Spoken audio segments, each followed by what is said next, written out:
थी। महात्मा गांधी की सबसे बड़ी समस्याओं में से एक अम्बेडकर भी थे। अंग्रेज तो थे ही थे, उनसे बड़ी समस्या ये है कि यार अंग्रेजों को भेजो ना, समाज क्यों बदल रहे हो। और ध्यान रखना 1936 से है, इस समय डॉक्टर अम्बेडकर ठीक ठाक पावरफुल हो चुके थे, अच्छी खासी प्रसिद्धि उनको मिल चुकी थी। महात्मा गांधी की सबसे बड़ी समस्याओं में से एक अम्बेडकर भी थे। अंग्रेज तो थे ही थे, उनसे बड़ी समस्या ये है कि यार अंग्रेजों को भेजो ना, समाज क्यों बदल रहे हो। और अम्बेडकर साफ साफ कह रहे थे कि अगर मुझे अपने हित और देश के हित में चुनना हो तो देश का हित नंबर 1 पे है, पर यदि मुझे दलितों के हित और देश के हित में चुनना हो तो मैं दलितों के हित को प्राथमिकता पे रखूंगा, क्योंकि अगर अंग्रेज चले गए ऐसे ही तो यहां के सवर्ण हमें छोड़ेंगे नहीं। और दलितों की पराधीनता अंग्रेजों के आने से पहले ज्यादा थी, अंग्रेजों की उपस्थिति के समय कम पराधीनता थी। आपको गुस्सा तो आता होगा अम्बेडकर में कई बार, क्या ये कैसा आदमी था, है ना, लेकिन आप तर्क सुनेंगे तो दंग रह जाएंगे, तर्क अच्छे हैं। और मजे की बात है कि भारत की संविधान सभा में अम्बेडकर जितनी पढ़ाई पूरी संविधान सभा में एक भी मेंबर ने नहीं कर रखी थी। केवल एक BN राव थे जो एडवाइजर थे, उनके पास ठीक ठाक पढ़ाई थी, उन्हें छोड़ दें, बाकी सब मिट्टी के मतलब पेंदे टाइप के थे, प्यादे थे उनके सामने। पढ़ाई लिखाई का जो लेवल अम्बेडकर साहब का है वो किसी का नहीं है। तो कुछ लोग मैंने देखा कि सवर्ण मानसिकता के कुछ लोग अम्बेडकर को देशद्रोही घोषित करना चाहते हैं इन्हीं कथनों से कि दलित प्रश्न और देश के प्रश्न में दलितों को प्राथमिकता दूंगा तो बुरा मान जाते हैं। और उन्हीं से आप पूछो कि अगर हिंदू का प्रश्न हो और देश का प्रश्न हो, किसी प्राथमिकता दोगे तो हिंदू, हिंदुस्तान है, मजाक समझते हो तो हिंदुस्तान है बोलते हैं, हिंदुस्तान है।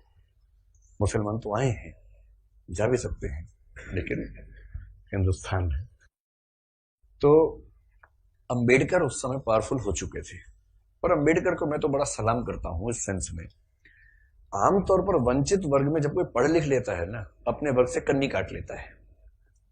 रिजर्वेशन का सबसे बड़ा दुख ये है, रिजर्वेशन का सुख ये है कि वंचित वर्गों के लोग आने लगे हैं सत्ता में, और जैसे ही एक गांव से एक बच्चा, दलित बच्चा IAS बनता है ना, पूरा गांव IAS बन जाता है। आरक्षण के वित्तीय लाभ केवल उस व्यक्ति को मिलते हैं जिसको आरक्षण मिला है, पर सामाजिक राजनीतिक लाभ पूरे गांव, पूरे कुनबे, पूरे कस्बे, पूरे शहर को मिलते हैं। कि हमारे गांव का चंदू IAS बना है, और चंदू वर्ग में मान लीजिए SC या ST में आता है, उस दलित जाति के उस गांव के और आसपास के 100 गांव के सब व्यक्तियों के पास कॉन्फिडेंस आ जाता है। कुछ बिगड़ा, चंदू को फोन लगा दिया, चंदू बिटवा देखिए जरा।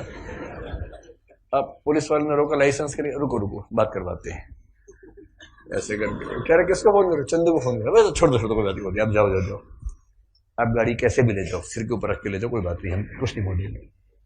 कॉन्फिडेंस लेवल बढ़ जाता है। एक रिजर्वेशन का फायदा ये होता है, आर्थिक फायदा नहीं होता, रिजर्वेशन आर्थिक मामला नहीं है, तो सामाजिक राजनीतिक समतलीकरण का मामला है, उसमें उसको देखना है। और अम्बेडकर ने, आजकल क्या होता है कि जो बच्चा IAS बनता है सबसे पहले कोशिश करता है कि उसकी जाति किसी को पता ना लगे कि वो रिजर्वेशन में है। और बहुत सारे लोग SC ST या OBC से रिजर्वेशन का लाभ लेकर अगर IAS बनते हैं तो कोशिश करते हैं कि शादी जैसे सवर्ण समाज में हो, क्योंकि IAS खुद एक जाति है, उस जाति में शादी कहीं भी हो सकती है, वहां जाति प्रथा बीच में नहीं आती है। ऐसे IPS भी एक जाति है जो IAS से नीचे की जाती है लेकिन ठीक ठाक जाती है, वो भी अपने आप में ठीक ठाक जाती है। जैसे IAS पति IPS पत्नी, लोग कहेंगे हाँ ठीक है, IPS पति IAS पत्नी, तो लोग कहते हैं अच्छा चलो कोई बात नहीं ठीक है इस तरह से मैनेज करते हैं, क्योंकि IPS नीची जाती है, IAS थोड़ी ऊंची जाती है, और IRS और बाकी सब तो बहुत ही नीची जाती हैं। और उसमें जो ग्रुप भी हैं वो तो शूद्र टाइप के माने जाएंगे कि ये तो बहुत ही नीचे के लोग हैं। बेशक UPSC ने सफलता दी हो, पर ये तो ये नहीं चलेंगे, इनके 10 नंबर कम आए से, इनको बाहर करो यहाँ से एक प्रकार की जाति व्यवस्था वहां भी है। तो दलित चेतना जो अम्बेडकर की वजह से, अम्बेडकर का सम्मान क्यों करना चाहिए कि वो इतना पढ़ने लिखने के बाद भी चाहते तो वो भी एक शानदार जिंदगी जी सकते थे, उनको मिल ही रही थी भाई। वो PCS ऑफिसर थे बड़ौदा में, मजाक छोड़ना है, नागपुर में शायद। और जब नागपुर में वो सिविल सेवक बनकर आए, फेलोशिप वहीं से मिली थी पढ़ने के लिए, जब वापस लौटे तो उनको PCS अधिकारी बनाया गया। तो उनको कहा कि आप यहां रहना शुरू कीजिए और काम संभाल लीजिए। अब ये अम्बेडकर के सामने सबसे बड़ी समस्या, अगर आप उनकी कभी आत्मकथा पढ़े, मैं कैसे बना, हिंदी अनुवाद उसका ये है, उसमें प्रसंग है कि नागपुर में रहना है उनको क्योंकि वो ऑफिसर हैं, उनको अपने रहने के लिए कमरा चाहिए या घर चाहिए, ढूंढ रहे हैं पूरे शहर में, कमरा ही नहीं मिल रहा। लोग पहले पूछते हैं जाति कौन सी है, वो बताते हैं कि महार जाति का हूं, तो भाई कमरा नहीं है हमारे पास, हम किसी दलित को कमरा देंगे ही नहीं अपना। ये 1920-30 के दौरान नागपुर शहर की बात है। फिर वो कह रहे कि कई कमरे खारिज होते गए। एक और घर में गए, एक कोई दूसरा ऑफिसर था, वो दिखा रहा था, दोस्त के रूप में हेल्प कर रहा था, तो वहां मालिक ने पूछा ही नहीं कौन सी जाति के हो, इन्होंने बताया भी नहीं, ढिंडोरा क्यों पिटेंगे, उससे पूछा नहीं, उन्होंने बताया नहीं, कमरा मिल गया, रहने लग गए। और फिर वो देखते हैं कि एक दिन अचानक सुबह उठा तो बहुत शोर मचा हुआ था, मुझे लगा पता नहीं क्या हो गया, खिड़की से नीचे देखा तो हजारों की भीड़ हाथ में डंडे भाले हथियार लेके खड़ी हुई थी। उनको पता लग गया था कि एक दलित आदमी इस घर में रहता है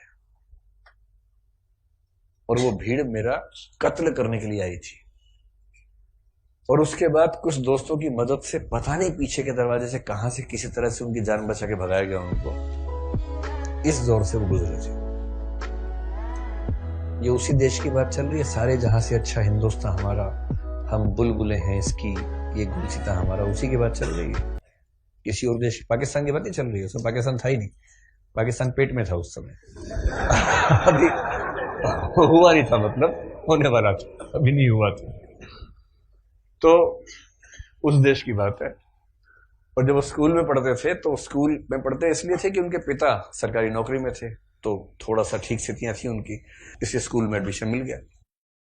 पूरे स्कूल में एक दलित बच्चा था बस, B.R. अम्बेडकर, बस, बाकी सब सवर्ण बच्चे थे। अब दलित बच्चा कैसे हैंडल करे, वो पानी पीने जाएगा, पानी को छू देगा, पानी पवित्र हो जाता है, उसमें हीलियम आ जाता है हाइड्रोजन की जगह। उसके बाद जैसे दलित बच्चा छुएगा हाइड्रोजन के गुण बदल जाएंगे उसमें। तो एक व्यवस्था थी कि भाई पानी पीने की एक जगह थी सबके लिए, एक अलग से मटका था अम्बेडकर के लिए, अलग से रखते थे दूर, उनको वहीं पीना है और मटके को हाथ नहीं लगाना है। अब कभी कभी क्या हुआ, कई बार ऐसा हुआ कि जो आदमी पानी की व्यवस्था करने के लिए तैनात था वो छुट्टी पे चला गया, एक दिन 2 दिन आया नहीं। अब इसको प्यास लग रही है, बाकी बच्चों के पास पानी पीने को, उसको पानी पीने को नहीं है। कई ऐसे दिन गुजारे स्कूल में जब उनको पीने को पानी मिलता ही नहीं था। चेतना ऐसे बनती है, ये सब झेलने के बाद बनती है।